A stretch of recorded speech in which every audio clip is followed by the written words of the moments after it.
Welcome once again to Title 18 Word Crimes. I'm Eric Arneson.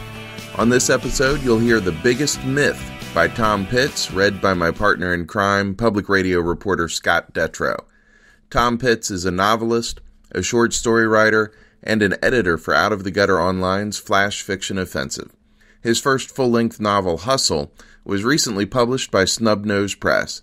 It's been described as the kind of in-your-face, street-level noir that American crime fiction hasn't seen in a long, long time. Hustle is available in paperback and ebook and has nothing but 5-star reviews at Amazon. It's a great read. Listen, I could go on and on about Tom Pitts, and I'll have more to say later, but right now let's get to the story. Read by Scott Detrow, this is The Biggest Myth, written by Tom Pitts. The biggest myth about the money business is that people get hurt when they don't pay. Christoph was standing in Jerome's kitchen, looking comfortable at home. You mind making me a cup of coffee? You got any of the good stuff? I only want a cup. It's still early for me. Jerome nodded, but didn't get up. Anyway, as I was saying, Christoph went on, the biggest myth about the loan business is that people get hurt. You take a guy, good job, working hard to pay his bills, meet his obligations. What good is it going to do if he can't make it to that job? Here Christoph paused and waited for Jerome to answer. When he got no response, he said, None. That's what. Mr. Lysakov, I've made payments. Christoph held up his hand. I know. Trust me. I'm completely aware of your account and where it stands. Christoph reached out and turned the faucet on, then turned it back off. His back was to Jerome. You knew, when you came to me, that I deal mostly with gamblers. Guys who need a little flow to keep their roll going. I get that. I understand that kind of animal. He turned to look at Jerome. You know what we do when a gambler doesn't pay? I give Billy Mack a call down at the bookie office, and he tells him to cut the guy off. That's it. Simple. Usually does the trick.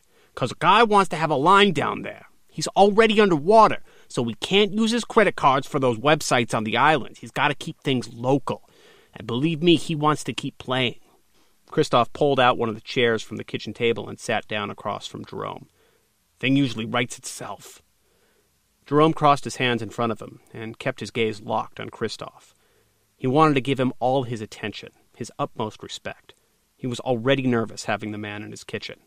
No way, he thought, the man himself would show up at his house, not with his deep purple suit with a paisley handkerchief sticking out of the pocket, looking like some kind of flower, not smiling and being polite and acting cultured the way he was. Jerome? Yes, said Jerome. He caught himself holding back, saying, Sir. That would be too much, laying it on too thick. I said, can I get a cup of coffee? Oh, yes, of course, sorry. Jerome was flustered and got up quick to brew the pot. When he stood, his chair scraped the linoleum. It was loud, scared him, reminded him how on edge he was. Christoph didn't seem to notice or care. He went on talking. When you came to me with this cockamamie idea of yours, I knew it was a risk. This wasn't a couple G's to a guy I know can repay. A guy that's a doctor or lawyer that loves his sports. I thought to myself, what's this Jerome think I am, Wells Fargo? Jerome was making himself busy at the counter, spooning the coffee into the filter, pouring the water into the top of the Mr. Coffee. Then I said to myself, oh yeah, Wells Fargo doesn't do start-up loans for drug dealers. Jerome suddenly felt cold. I mean, that's what this was, wasn't it? A startup? You acted like you knew what you were doing, but really, if you did, I wouldn't be sitting here, would I? Jerome hit the on switch and turned to face Christoph, not knowing whether he should nod or shake his head. The water began to gurgle and bubble through the coffee maker. Where was I? Oh yeah. The biggest myth about the money business is that people get hurt. I mean, if a guy has a job, he's got to be able to get out of bed and make it to work. That's if you want him to keep paying. How's a guy going to pay you back from a hospital bed? There was silence. It was a long moment before Jerome realized he was supposed to answer. He can't? That's right, he can't, said Christoph.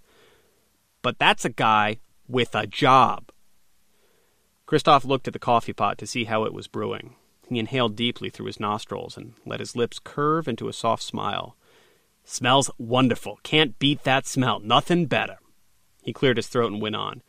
You take a guy like yourself, a guy with no job, a drug dealer, a wannabe drug dealer at that.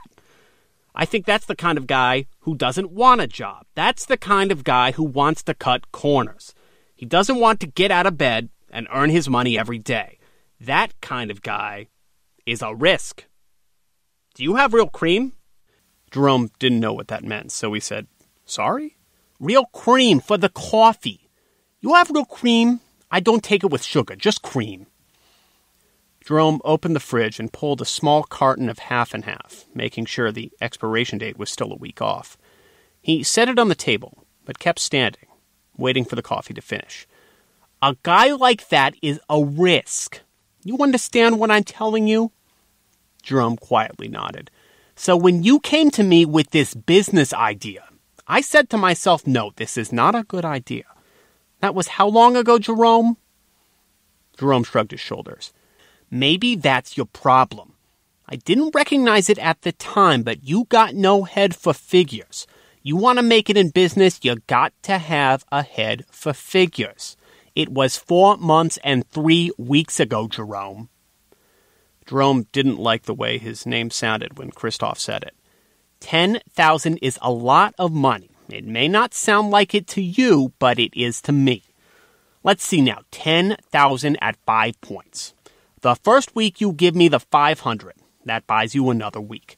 But then you decide you have to leave town for a while. Where to? I don't know. I don't care. We're still in good shape, you and me. But that's another 4 weeks.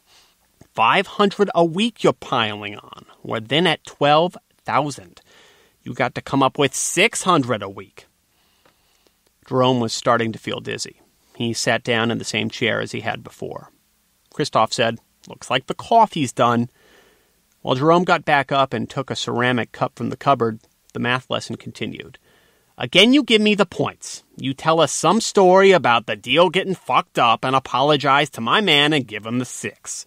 But we're still carrying the 12. Next week, we don't hear from you. Another week goes by. Nothing. You're now at 13-2. You call my friend down at the office and tell him you've got something, but you never show. 3 more weeks until we hear from you. You show up at the store with 5, but now you're still above 14. We take the 5, and as a gift, we take off a week. But that means 700 a week. Are you following this, Jerome? Jerome turned and set the coffee down in front of Christoph. He wasn't following it. He was dizzy again. He didn't like where this was going. He knew what he owed now. 1,100 a week. 22,000 in principal. Christoph said, this is good coffee, really good. Not too strong, just right. I love a good coffee early in the day. If I drink it too late, it gives me headaches. Look, I'm doing what I can. I'm seeing about selling my car. Christoph cut him off. How did we get here, Jerome? He leaned in a bit, trying to make his voice sound soft and comforting. What happened? I told your boy that the fucking guy took a walk on me, skipped with the 10,000, and I've been trying to dig my way out ever since. 22 is not digging yourself out, if you don't mind me saying. It's digging yourself in. My car is a 2008. It's got to be worth at least 15,000. Christoph held up his hand. I'm not in the used car business. I think I already made it clear that I'm in the money business. He took another sip of the coffee. Delicious. Whatever happened to the guy you were in business with? The guy who skipped? I don't know. He took the cash. I thought it was a go. Then boom. I never hear anything from him again. You look for him? Of course I did. What's his name? Sonny Richards. That his real name? How do I know? Sonny Richards is all I know.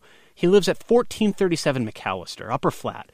I've been there many a time, but there's no one there now. For rent sign up on the window. Sonny Richards, huh? 1437 Mac. Tell you what, I'll have my friend look into it, see what he can find out. Thank you, Mr. Lysakov. I appreciate everything you've done for me. I appreciate your patience. If we can find this Sonny, I know we can get this straightened out. You can take what he owes me and turn it over yourself. I told you, I'm in the money business. I'm not a drug dealer. I'm a loan shark, for Christ's sakes. Why would you think I want to get my hands dirty with drugs. Jerome said, the Apaches had a name for a guy like this, Sonny, something like Indian Giver, but I can't remember it now. Christoph wasn't listening. He was saying, this coffee isn't too hot anymore. You mind if I use your microwave and heat this up a little bit? He stood up without waiting for an answer and hit the button on the microwave, and the door swung open. Christoph set the cup inside, shutting the door, and hit the timer. Yeah, the Apaches had a word for what this guy did to me, said Jerome again. Tamako or Timmy something. Christoph said, the Apaches, huh? He was watching the cup turn inside the microwave. Jerome noticed the cup had been spinning too long. The coffee was beginning to bubble and burp. The Apaches had a name for everything. They were great people, the Apaches. Christoph opened the microwave door and carefully took out the cup. Careful, said Jerome. That shit's going to be way too hot. No, said Christoph. It's perfect. He turned toward Jerome, still sitting at the table, and threw the boiling coffee into his face. Jerome raised his hands just in time to get the scalding liquid on both his hands and his face. Jerome screamed, Apache, Apache! Apache, huh? Christoph stepped closer to Jerome and smacked him in the forehead with the ceramic cup. What's Apache? The secret word of the day? Who's listening, you piece of shit? You think the cavalry is coming because you're yelling Apache? He smacked him with the cup again, and this time the handle broke. The cup tumbled to the tile floor. Jerome kept saying it, screaming it, Apache! Apache! No one is coming, Jerome. No one is going to save you. The cop you think is listening? He's on lunch. Yeah, he's having a nice long lunch on me. You know how much it cost to get him to do that? $600. That's about half a week's vig from you, you stupid fuck. Do you really think you could just set me up and this would go away? Jerome was crying now from both pain and desperation. He held his head in his hands and kept his face down. He was waiting for a bullet. No, fuckhole, I don't want your car. I don't want your money either, 'cause you don't have any. You own this place, though, free and clear. Inheritance can be a beautiful thing, huh? That's what I want. That's the only thing that will clear you. You sign over the deed and this will all go away. I got it drawn up. All you need to do is sign it. But the house is worth... I know what it's worth. I checked. Ask yourself this. Is it worth more than your life? Because you're in deeper than money now. You called the cops. You're a snitch. Christoph came out of the door of Jerome's house and walked straight to his car. He wore a big smile on his face. The sun was shining, and in the natural light his suit looked even better. He opened the car door from the sidewalk and got in on the passenger side. The driver, the man behind the wheel, asked, Did he go for it? Of course he did, Sonny. He gave up the house just like he was going to give up you and me. I explained it to him. Some of these guys are real slow. You got to separate myth and reality for them. He's now a firm believer. That was Scott Detrow reading The Biggest Myth by Tom Pitts, originally published by All Due Respect. In addition to his novel Hustle, Tom also wrote the novella Piggyback, which is about two girls who take off with a trunkload of pot with no clue that they're also carrying 5 kilos of cocaine.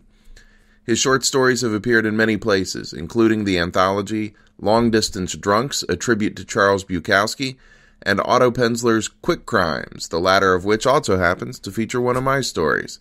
You can find Tom online at tompittsauthor.com. His novella Hustle and his novella Piggyback are both available now, so check them out. And that does it for this episode of Title 18 Word Crimes. Thanks for listening. You can subscribe to Word Crimes on iTunes and Stitcher. If you do, you'll make sure that you don't miss upcoming stories by Steve Weddle, Jen Conley, Joe Clifford, and other great crime fiction writers. We'd love to hear from you. Scott Detrow's on Twitter at Scott, D-E-T-R-O-W, and you can find me at ericarneson.com. That's ERIKARNESON.com. I'm also at Eric Arneson on Twitter and easy to find on Facebook. Every episode of the Word Crimes podcast is archived at ericarneson.com. Check the page for this episode to find links to Tom Pitts, Hustle, All Due Respect, and more. The music on this episode is by The Throws. You can find them at The Throws, THROES, thethrows.com. Thanks again for listening to Title 18 Word Crimes. We'll be back soon with more crime fiction for your listening pleasure.